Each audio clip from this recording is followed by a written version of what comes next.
I posime ljudi, dobrodošli u novi video na našem kanalu. I ljudi moji, u današnjem videu, kao što vidite, pričat ćemo kada će se desiti treći okup repatih zveri, tako da, eto, da ne dužim, hajdemo u video.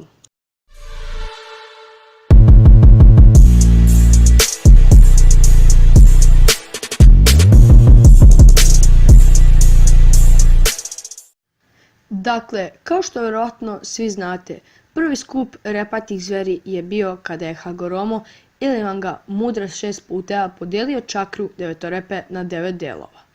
I naravno njihov drugi okup je bio u četvrtom velikom Shinobi ratu, a taj skup je bio u Narutu. Ali da li ste se ikad zapitali da li će se opet nekada u budućnosti sastati sve repate zveri? E pa, u današnjem videu ćemo pričati nešto više o tome. Pretpostavlja se da će treći okup repatih zveri biti u Borutu, ali kada? To još ne možemo znati, ali pretpostavljam da će se to desiti u borbi protiv Kawakije.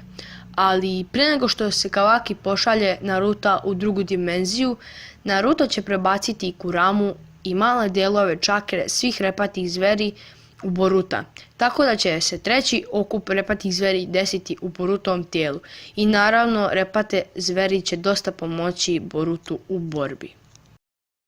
Tako da, eto ljudi, to je bilo to što se tiče ove epizode. Ako vam se video svidao, obavezno stavite like i eto, vidimo se u sljedećem videu, a do tada pozdrav, peace!